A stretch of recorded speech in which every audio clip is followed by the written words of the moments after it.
showing you how to self-tan tricky areas. This includes areas like your hands, your feet, your elbows, and I will do another video in the future on how to self-tan your face because all those areas are a little bit tricky. They might come out super dark and then you feel like your tan isn't as even or it might not look as good. If you want to see a video on how to apply self-tanner, I will link that down below. I made one back in the spring and it goes over everything you would ever need to know about how to apply a self-tanner. I show you a demo, I talk about the product, and it's also a review of the Sun Goddess self-tanner. So if you want to see more about the self-tanner I'm going to be using, check out that video and also more in depth on how to apply it to your entire body. So the first thing I like to do is apply a thick body cream. This is the Burt's Bees Almond Milk Hands and Feet Cream. This works great for your hands and feet or your elbows, wherever you want to apply it. It's really thick and very moisturizing, so if you have really dry areas on your feet or your elbows, this is really going to work great at moisturizing them because any dry areas the self-tanner is going to stick to and really make it look dark and unnatural. Then I'm just putting socks on over top my feet to let that sit. That's really going to make it last longer and it's really going to hydrate your feet because it's going to hold in all that moisture. So I did this several hours before I was going to apply the self-tanner. If you're doing this right before you're putting it on though, you want to make sure that after you let it sit for a few minutes, you wash it off with soap and water. You don't want any of this thick cream on underneath the self-tanner because then it's not even going to develop. So just make sure you wash it off afterwards, or what I did, I just did this in the morning and then I self-tanned at night so it had time to really soak into my skin throughout the day. So I'm going to start off by putting on my gloves. And before you self-tan, you want to use like an exfoliating washcloth like this one. You can find these at Walmart. They might have them at Target, but I usually see them at Walmart. They have like this mesh that's very exfoliant, and then the back is just a regular washcloth. I guess you could use them for dishes or whatever, but they work really well on your body for exfoliating. I know in my last self-tanning video I showed a sponge, which that actually works pretty well too, but this one I find works a lot better for that, especially if you have on old self-tanner. You want to be sure to exfoliate that before you go on and put on another layer because then it's just going to cake up and it will look bad if it's layered with old self-tanner. So I already went and did that with my feet because I did have self-tanner on before, and it comes off really easily with this. It just totally removes the self-tanner.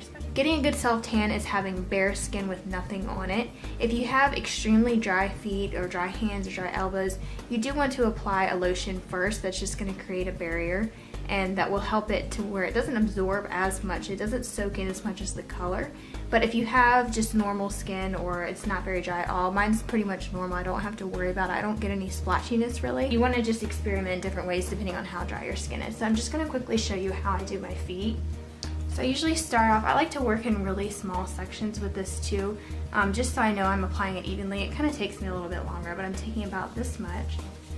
And I usually just start applying it like this.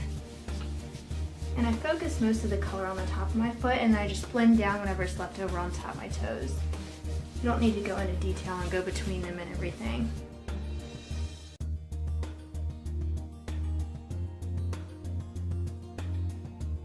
I'm just taking a little bit more like that, and I'm going to apply this to the inside of my foot. I didn't used to do this. I didn't show as much of this in my last self-tanning video, but I found that it really stood out that my feet were much whiter than the rest of my body. I mean, that's pretty much normal too with any tan, but I just like it all to be tan so it's all even. And you want to avoid this part of your heel. That's the part that can get dry and cracked. The skin is very tough, so that's really going to absorb the product to where it's not going to look right, so just avoid that area. And I'm just going over my ankle like normal. Again, my ankles aren't really dry either. You also want to avoid like this area down here too. So then I just make sure I blend it right here. This is an area that will tend to get a lot darker than the rest of your body, so you just want to make sure there's no excess product on that area and it's all blended out. So then I would continue on with the rest of my legs. So for your knees, you pretty much want to just apply it like you would the rest of your body. I don't apply it directly to my knee. Again, I just blend out what is down here on my leg and also what's on my thigh. I just blend that over my knee, and I did exfoliate with the cloth really well. My knees tend to get dry right around this area. You can apply some lotion first to your knees. I find that that helps too. But then again, sometimes it makes it to where it's harder to blend because you can still feel that lotion underneath your skin. So just try both ways and see whichever way works best with you. The lotion is going to make that barrier so it's not going to absorb as much, but then again it can be sometimes hard to blend it out over top of the lotion. So I just prefer skipping the lotion altogether and just going over it normally, but I try to keep my knees from being too dry anyway, so I don't really have a problem with that. So now that my legs are done and my feet and everything, I like to just take a little washcloth like this, and you can wet it. Usually I'm by the sink, but for here I'm just using a spray bottle. I wet it just a little bit, but you don't want to get it too wet at all. That might even be a little bit too much. And then I just like to lightly go over my toes. I just kind of brush over it like this. I'm not really wiping away the product. I'm just kind of removing the excess on the top that might make it start to look dark. You can even go over the top of your ankle right here because that, like I said, gets a little bit dark. And then this area right here where shoes can rub, if you have any like blisters or there's any part where your shoe has rubbed right there and the skin is really thin, you would just want to go over it like that a little bit because that will pick up. But usually I don't have too many problems, nothing that's extremely noticeable. I only do this if I feel like there might be extra product or it looks a little bit dark already on the toes. I just kind of brush over it like that. So just some little extra things you can do to prevent any dark spots from forming overnight. So now when it comes to self-tanning your elbows, I'm just going to quickly show you how I do my arm, and then I'll show you how I just kind of go over my elbow without actually applying it to my elbow.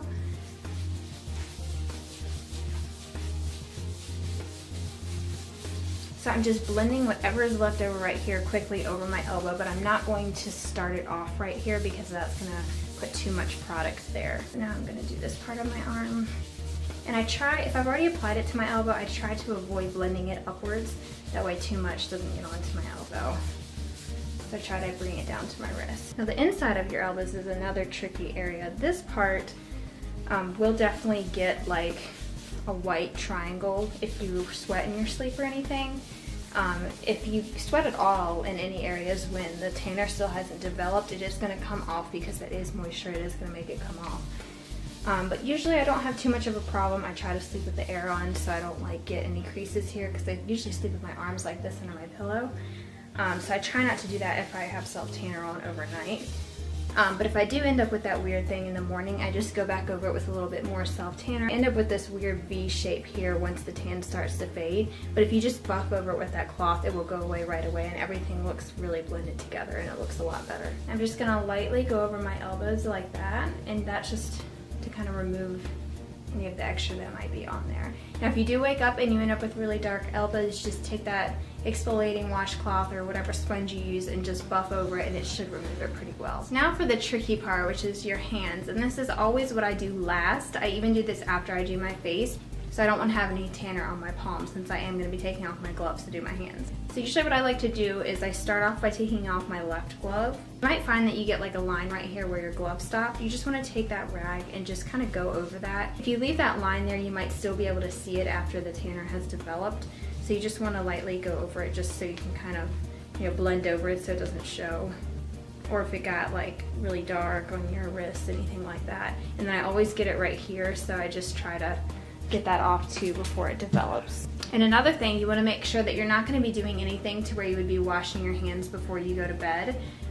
So you want to make sure you already brush your teeth and all that sort of stuff because you can't get your hands wet, you can't wash them at all, so make sure you're going to be going straight to bed. So what I do is I just take a pretty small amount, just about that much here, and then I just start blending it onto my palm. And then I just blend it down onto my wrist. The wrist can be another tricky area too, so you want to make sure you don't apply it directly to your wrist. I'm going to take just a little bit more to do this area here. So I just got a little more since there wasn't any left over, just a tiny bit. I'm just going to go over my fingers here. And you want to bend your fingers when you do this so you can get the creases of your knuckles. And then I just go like that in between my fingers. And you want to blend it really well right here so that doesn't get really dark. This knuckle right here always grabs the tanner, and you can see it's already grabbing the bronzer, so I wet my rag just a little bit more than usual, and then I'm just going to go over that and try not to totally remove it, but I do want to try to take off that darkness there because that always ends up really dark compared to the rest of my knuckles. I think it's just the most dry. Then another area you want to make sure you wipe off is just these knuckles here. You don't want to totally remove it, but just kind of dab off a little bit of it. And then if you don't want your wrist, the underside of your wrist to get too dark, just brush over that a little bit too. So then you might be wondering, well, how do you do your other hand? So I go ahead and take that off, and then again clean up the wrist so there's not a harsh line there. All these little steps might seem a little bit tedious, but they're the little things that make a fake tan look flawless and look real. Okay. Then I just try to turn my glove back from being inside out, or when you take it off, just try not to turn it inside out take one of my old gloves, or you could always get a new one as well. As long as I can get my hand in there a little bit. I'm just gonna use this to apply the tanner to my other hand. I don't wanna full on put on the same glove because it gets kind of like gross and stuff, and I don't wanna mess up the tan that I did on this hand. So I'm just gonna kind of slip it on my fingertips a little bit. And I'm gonna apply a little bit to here, just enough to where you can blend over your other hand. And then just apply it to this hand. So I slept with the tanner on overnight, and when I got up the next morning, my elbows and everything looked great. My hands looked really good. I don't have any weird splotchiness, and I will show you guys in the pictures. The only thing is I must have missed this area right here. It looks a little bit whiter, but this hand looks normal, so I just need to make sure next time that I cover that whole area. But I don't have any dark knuckles. I don't have any weird white lines on these knuckles. Everything looks really great. But one thing that you want to make sure that you remember to do is put lotion on the next day. That's with any self-tan, you want to do that all the time. I personally really like the Aveeno Daily Moisturizing Lotion, and that's just what I put on when I get out of the shower. With this self-tanner, you do have to wash it off the next morning, so you would wash it off with your normal body wash. Just try not to scrub too much, and that will take off all the bronzing layer, and then you would put on your lotion the next morning. Now for your hands, it is going to fade a lot faster because you are going to be washing your hands and stuff and using towels on them. It can wipe the tan off over time, so you'll probably have to reapply it to your hands. Personally, I don't really care if it starts to fade off if my hands are a little bit whiter than the rest. There's never like a harsh line though. I never noticed a huge difference, but I just make sure to really keep my hands moisturized, as well as my feet too. So I try to put it on more than once a day, just to make sure they don't get dry so it doesn't fade quicker.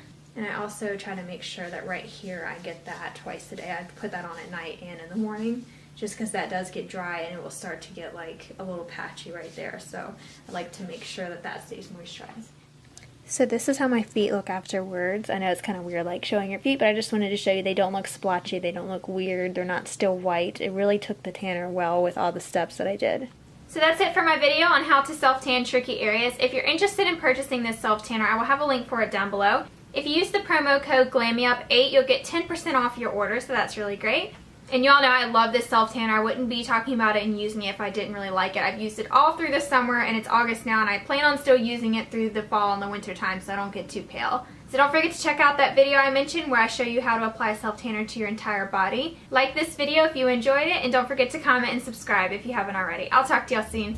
Bye everyone.